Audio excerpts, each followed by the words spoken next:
네, 전국의 뜨거운 현안을 여야 의원 두 분과 이야기 나눠보는 최고의 정치. 오늘도 여야 의원 두 분 나오셨습니다. 더불어민주당 진성준 의원님 나오셨습니다. 안녕하십니까? 네, 안녕하세요. 예, 국민의힘 송일종 의원님 나오셨습니다. 안녕하십니까? 네, 안녕하십니까?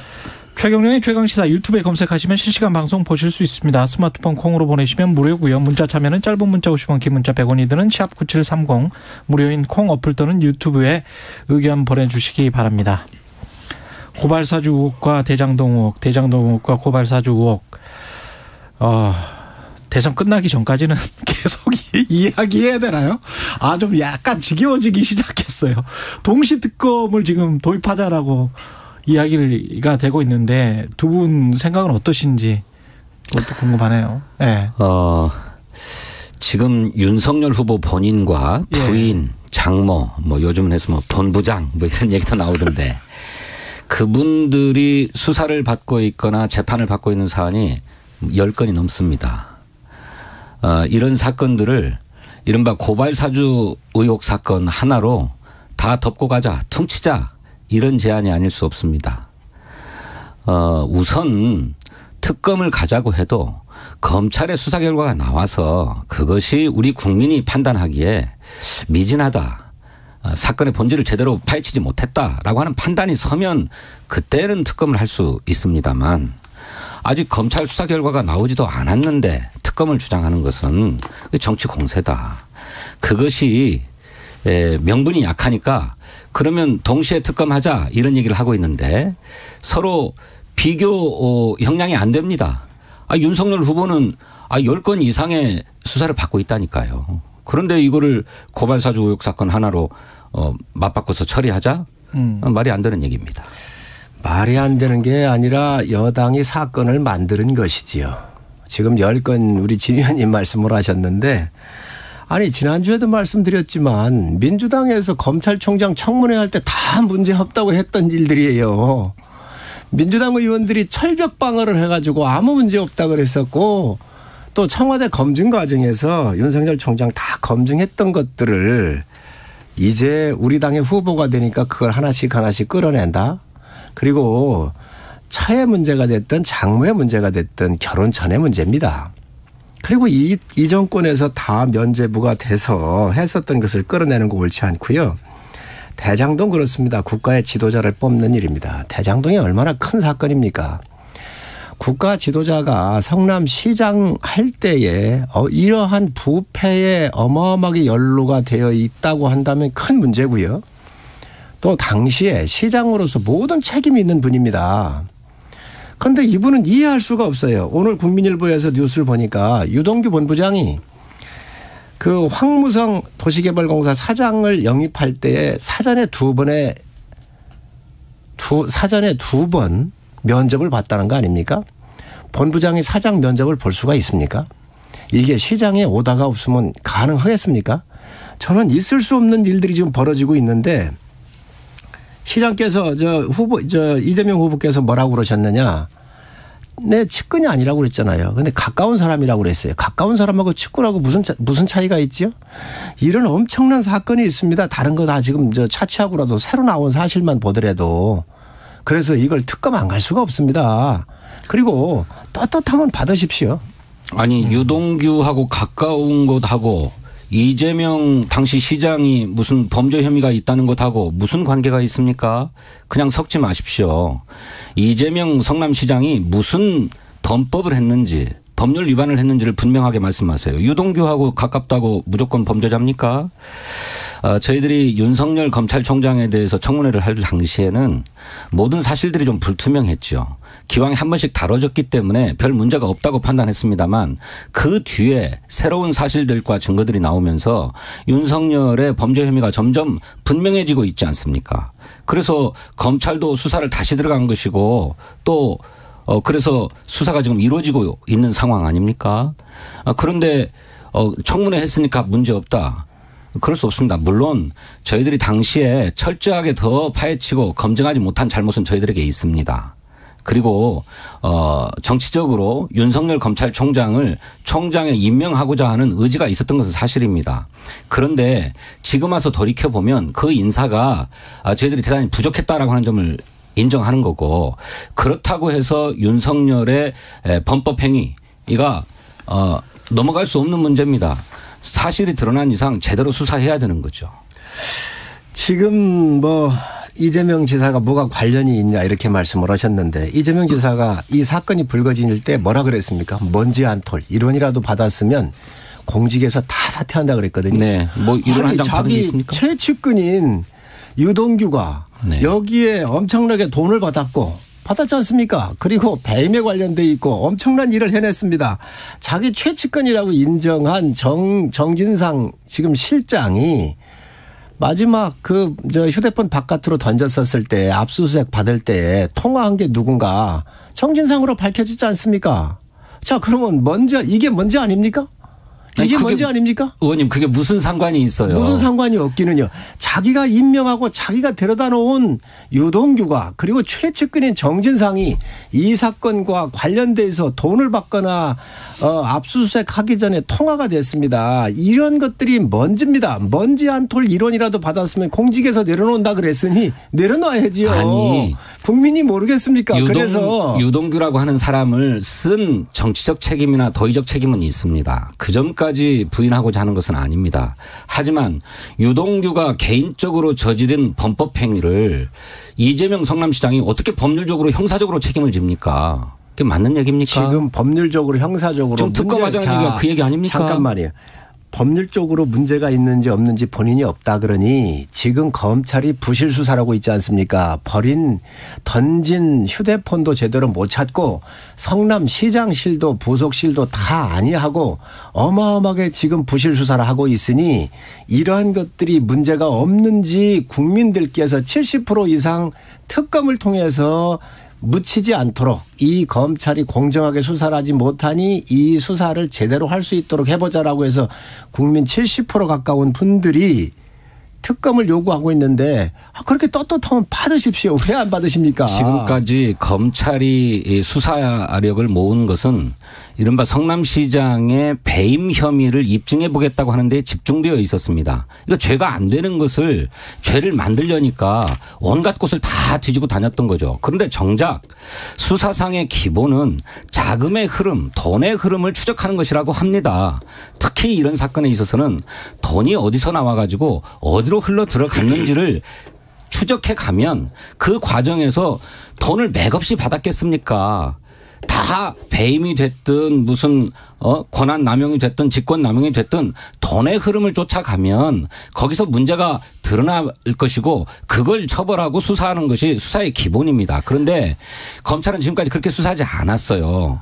오로지 야당의 주장 때문에 배임 혐의만을 밝혀내는데 주력해 왔어요. 그렇지만 배임 혐의가 성립하기 어렵다는 것이 법률 전문가들의 의견입니다. 왜 법률 전문가들이 그렇게 의견이 소수가 나올 수 있을지 모르지만 대다수는 다 배임이 형성된다고 그러는데 왜 자꾸 부정하십니까? 잠깐만요. 그 관련해서 이준석 국민의힘 대표가 특검 임명권을 받고 갔자. 그러니까 고발 사주 의혹을 비롯해서 윤석열 후보의 의혹은 여당이 특검을 임명하고 대장동 의혹은 야당이 특검을 임명하자 이렇게 이제 이야기했지 않습니까? 제안을 했는데 이 방안은 어떻게 보시는지. 제가 두 가지만 말씀을 드리겠습니다. 진 의원님 말씀하셔서 성남시 의회에서 성남시 의회가 당시 새누리당의 의원들로 다 돼 있었기 때문에 민간 개발 허락을 했다고 그러면서 이재명 후보가 국정감사장에서 뭐라고 그랬느냐.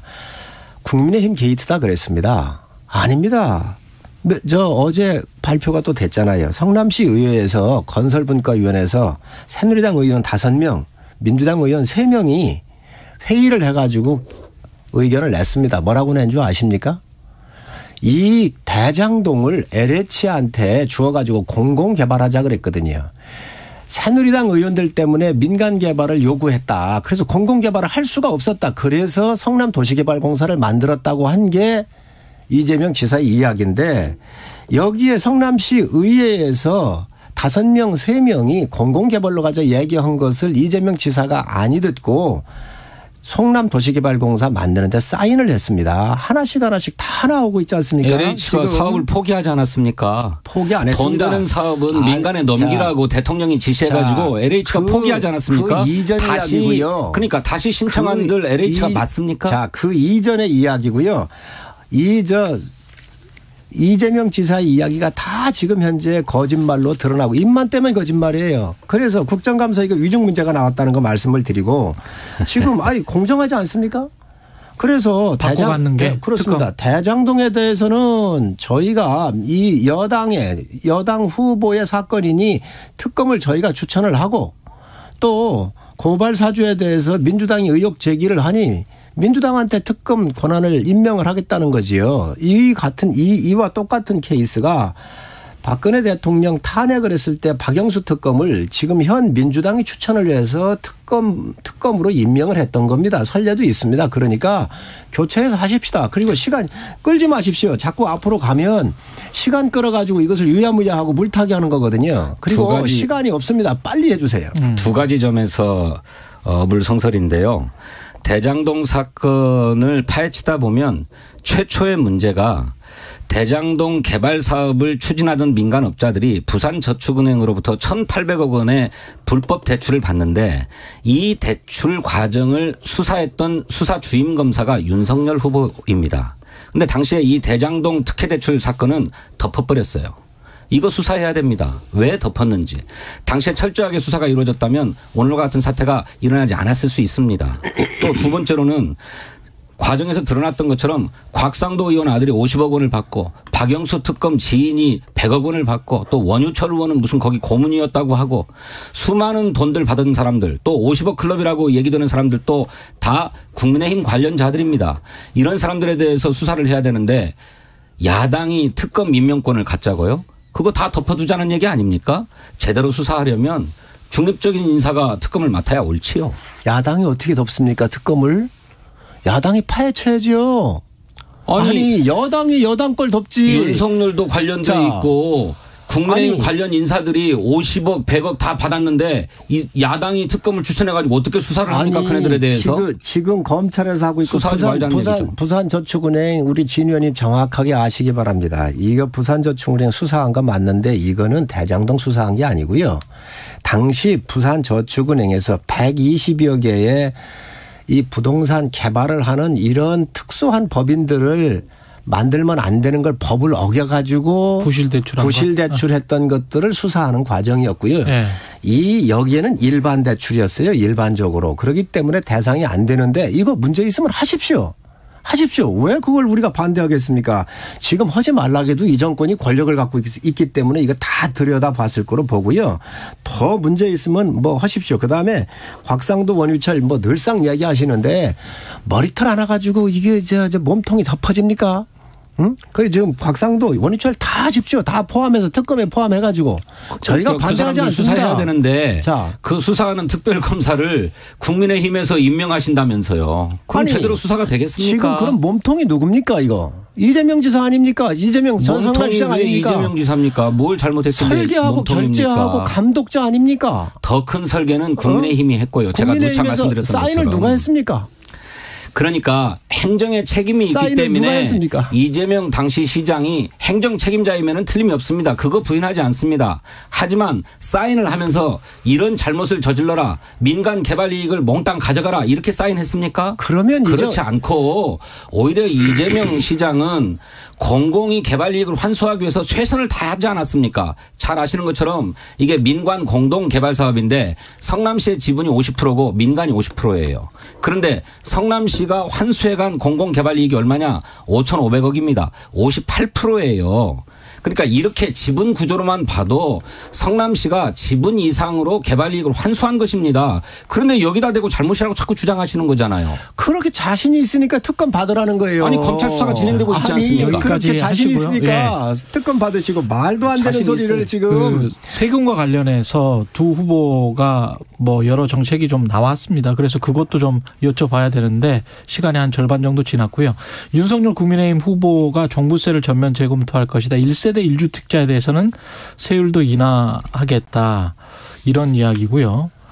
그리고 재산세하고 이제 종부세를 통합하는 게 나을 것 같다 이런 방향인 것 같은데 일단 이 종부세와 관련해서는 여야가 입장이 극명하게 나뉘는 것 같은데요. 어떻게 보십니까?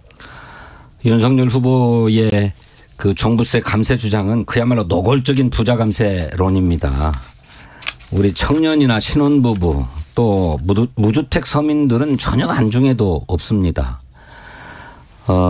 감세 주장으로 부동산 시장을 자극해서 투기 심리를 막 부추겨서 오히려 집값 또 땅값을 더 끌어올려서 국민의 분노를 조장하자는 얘기가 아닌가. 그래서 정치적으로 반사이익을 얻으려고 하는 술책이 아닌가 의심이 들 정도예요. 아니 집값 땅값이 올라가지고 막대한 불로소득을 챙긴 분들이 있는데 이분들에 대해서 세금도 깎아줘 가지고 더 이익을 몰아주자고요. 지금 대장동 개발 사업에 대한 국민의 분노의 지점이 어디 있습니까? 어떻게 했길래 저렇게 막대한 개발 이익이 소수의 민간 개발업자에게 다 독식되는가 하는 데 있는 것 아닙니까? 저는 규모만 다를 뿐이지 똑같은 거라고 생각합니다. 이 불로소득을 차단하지 않으면 집 땅에 대한 투기 막을 수가 없습니다. 그리고 집이나 땅 한 평을 가지고 있지 못한 무주택 서민들 이 분노와 절망을 감당할 수가 없습니다. 저는 이 점에 대해서 윤석열 후보가 공정과 상식을 얘기한다면 바로 봐야 된다 이렇게 생각합니다. 불로소득에 대한 분노와 절망을 누가 만들었지요? 그러니까 저희들이 만들었으니까 그걸 차단해 가야죠. 25번의 정책을 피고도 실패한 이 정권이 누구를 비난할 자격이 있습니까? 20, 30대, 40대에 집안 칸 마련하고 아이 낳고 결혼하는 게 꿈인데 그 집안 칸에 마련하는 그 꿈을 산산이 부서져 버리도록 만드는 정권이 이 정권입니다. 그런데 무슨 비난할 수가 있지요? 저는 이해할 수가 없다고 생각을 합니다. 사과부터 하시고 실패부터 책임을 지시기 바랍니다. 문제는 두 가지입니다. 지금 주택시장을 안정을 시켜야 되는데 두 가지 방법이 있습니다. 신규 공급에 대한 방법이 하나가 있습니다. 그래서 신규 공급 시장을 활성화를 해서 충분한 주택이 공급이 나가는 게 문제고요. 두 번째는 유통시장을 활성화해야 합니다. 돈이 있는 사람들이 두 채, 세 채, 네 채씩 이렇게 다주택자들이 있거든요. 이분들이 이 정권에서 세금으로 다 때려박겠다. 불로소득을 때려잡겠다 그랬는데 불로소득을 만든 것은 이 정권입니다. 그래서 이게 유통시장에 나오질 않는 거예요. 이게 한 25만 채 되는데 이 25만 채 정도가 시장에 나와서 세금을 내려줘야 또 가격이 안정될 거 아닙니까? 신규도 공급하고 그래서 신규 공급과 유통시장의 활성화를 위해서 안정화를 위해서 일시적으로 종부세가 됐든 재산세가 됐든 어느 세제를 건드려서라도 이런 것들이 시장의 활성화가 이루어지고 공급이 좀 이루어진다고 하면 가격이 안정되고 더 다운될 수 있는 것이지요. 이 정책을 쓰자고 하는 건데 무턱대고 무조건 불로소득을만 잡겠다고 한다면 이거는 시장을 하지 말자는 거예요. 아니. 불로소득에 대해서는 분명히 차단해야 됩니다. 제가 통계를 보니까 지난 25년 동안 우리 이 주택이 1,200만 채가 공급이 됐어요. 그런데 그중에 480만 채만 무주택 가구에게 돌아가고 700만 채 이상은 집을 가지고 있는 분들에게 그런 가구에게 돌아갔습니다. 25년 동안 그랬어요. 그러니 집을 아무리 많이 공급해도 집 갖고 있는 사람이 또 갖고 하는 이 구조를 차단하지 않으면 무주택 서민들에게 집이 돌아갈 수가 없습니다. 그런데 이렇게 집을 가지고 있는 분들이 어떻게 이렇게 집을 자꾸 갖게 되는가? 왜 그러냐면 불로소득이 발생하기 때문에 그래요.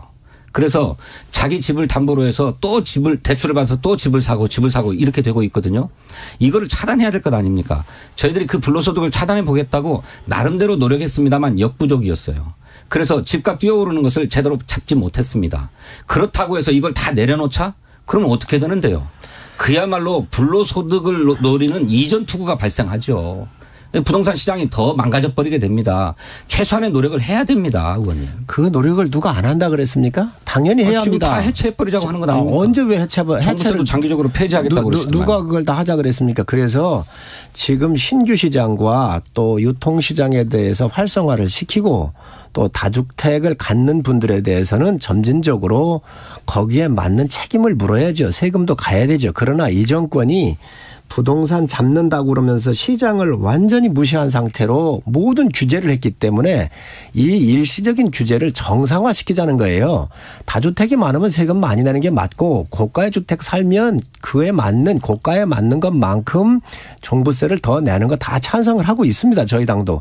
그러나 예. 일시적으로 이렇게 두드려 잡기 위해서 징벌적으로 한 것은 세제의 원리상 맞지도 않고 국민 감정상도 맞지 않아요. 시장에도 맞지 않아요. 그렇기 때문에 이것을 정상화하는 과정에서 일시적으로 종부세가 됐든 양도세가 됐든 이런 부분들을 좀 내려서 시장의 활성화를 기하고 거기에 맞는 체계를 다시 세우자는 것이죠. 아니 그러면 잠깐만요. 그러면 종부세랄지 재산세는 그대로 놔두고 양도세 같은 거래세를 인하한다면 그걸로 말씀하신 기존주택의 매물이 증가할 수 있는 효과는 있을 텐데 만약에 종부세나 재산세를 내려버리면서 양도세도 같이 내린다면 종부세나 재산세가 보유하고 있는 보유세가 낮아지는데 거래를 해서 더 올라갈 가능성도 있고 그런데 그 사람들이 매물을 내놓을 가능성도 줄어들 것 같고 다주택자가 매물을 내놓는데 그걸 무주택자들이 받는다면 무주택자들 입장에서는 높은 가격에 그걸 떠안아야 된다는 부담이 있는데 오히려 이 보유세 정도는 그대로 놔두고 거래세를 낮추는 게 낫지 않습니까?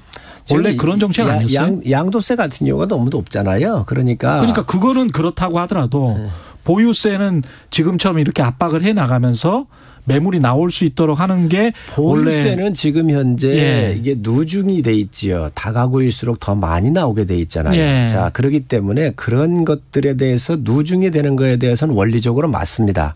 그렇기 때문에 한시적이라고는 단어를 썼던 것이지요.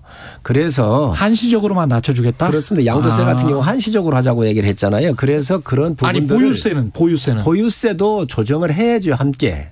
지금의 세율이 높은지 낮은지 이 부분도 좀 우리가 봐서 전체적으로 검토를 해봐야 될 문제지요. 종부세 세율을 낮추고 장기적으로는 재산세와 통합해서 종부세를 폐지하겠다라고까지 말씀하셨어요. 윤석열 후보의 저 글을 한번 읽어보십시오. 일시적인 게 아니에요. 서민정 의원님 얘기하시는 것처럼. 아닙니다. 그 부분 거래세 또 종합부동산세 여러 가지 것들을 함께 묶어서 우리가 함께 검토를 할 사항이지 이 부분들이 뭐 장기적으로 갈 사항들은 아닙니다. 그래서 세제를 전반적으로 다시 한번 손을 봐야 한다는 말씀을 분명히 말씀을 드립니다. 아니 윤석열 후보의 페이스북 글을 보면 그렇게 돼 있다니까요. 저도 봤습니다. 거기에 종부세를 장기적으로는 폐지하겠다. 또 면제하겠다 이런 얘기 들어가 있지 않습니까? 아니 주택시장이 앞으로 계속해서 안정이 되고 원만하게 되면 폐지할 수도 있는 거 아닙니까? 그거를 왜 굳이 그렇게 하죠? 재산세라고 하는 것이 또 있어서 재산의 정도에 따라서 재산이 높으면 누중이 되게 돼 있습니다. 지금 현재. 그러니까 부동산 세제 자체를 무너뜨려버리겠다는 말씀이시잖아요. 무너뜨리겠다는 게 아니라 지금 현재 일시적으로 이 정책을 잘못해가지고 모든 것이 스텝이 꼬였어요. 그렇기 때문에 정상화시키는 과정으로 가자는 겁니다. 그 때문이 아니고요.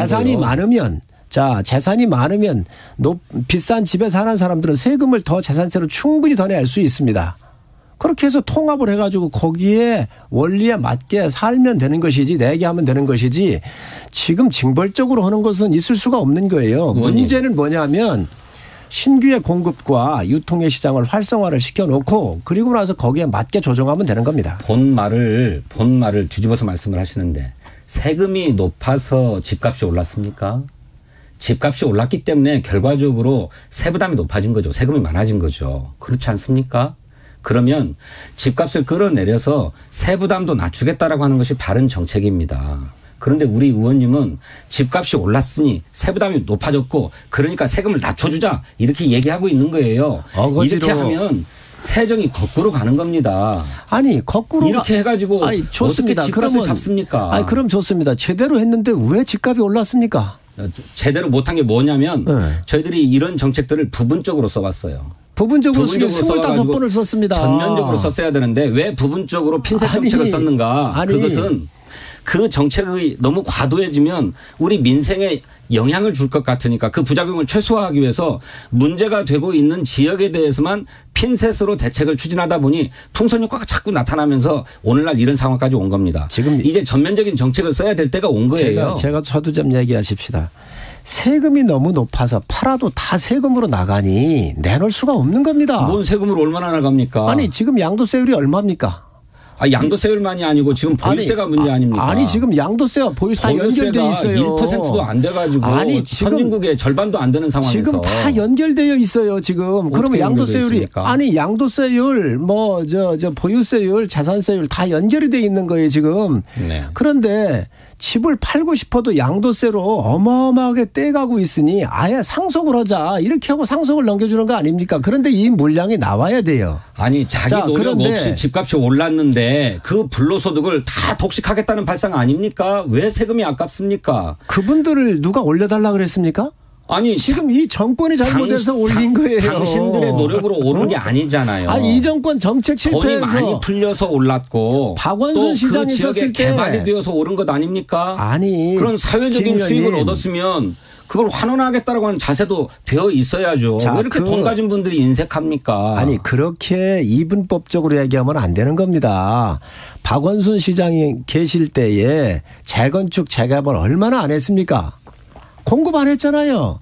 공급도 하고 세제로도 합리적으로 조정을 해야지 세금으로 두드려 잡겠다라고 하는 것은 정말 있을 수 없는 행정 편의주의고요. 있는 자와 없는 자 다 이분법적으로 가르는 거예요. 지금 집 갖고 있는 사람들이 세금을 많이 내고 있는데 그분들이 누가 집값 올려달라고 얘기를 했습니까? 그렇게 많이 내는 거 아니고요. 전 세계적으로 비교해 보면 박원순 시장 시절에 재건축을 억제했다고 말씀하시는데 그게 아니고요. 사실은 재건축 재개발 지역의 원주민 동의율이 그에 미치지 못해 가지고 매번 문제가 발생하고 송사가 발생했어요. 이런 데에는 재건축 재개발을 승인하지 않았기 때문에 결과적으로 그런 얘기가 나오는 것입니다. 원주민들의 입장들을 고려했어야 한다는 거예요. 자, 그런 분들에 대해서 임대주택을 제공하거나 아니면 주택 청약권을 주고요. 그리고 그런 걸 조정하는 게 시장입니다. 지금 그런 걸 안 해놓고 이 국민들이 이 아파트값 올라가라고 요구한 사람 아무도 없습니다. 이 정권이 잘못해서 만들어 놓고 나서 지금 와가지고 세제고 모든 방법을 다 동원했잖아요. 대통령께서 뭐라고 그러셨어요? 부동산에 대해서는 자신 있다 그랬잖아요. 걱정 안 하게 한다 그랬잖아요. 그 이후에 얼마나 올랐습니까? 그리고 이분들이 지금 현재 연봉 받는 것보다 더 많은 세금을 낸다고 하면 어떡할 거예요? 압구정동이나 어느 지역에 어렵게 봉급생활자 해가지고 대출받아서 산 이런 집들이 몇십억이 됐어요. 이분들 팔고 나갈 수 있도록 해줘야 될 거 아니에요. 외곽으로 나가시라 하더라도 세금 때문에 못 팝니다 지금. 그러니 이거를 한시적으로 내리고 세제를 개편하겠다라고 하는 게 맞는 방향 아닙니까? 아니 좀 기가 막힌데 수십억짜리 아파트를 자기 경제적인 능력에 맞지 않게 돈을 벌어볼 욕심으로 산 분들 아닙니까? 예, 말씀 감사하고요. 최고의 정치 국민의힘 송일종 의원, 더불어민주당 진성준 의원이었습니다. 고맙습니다.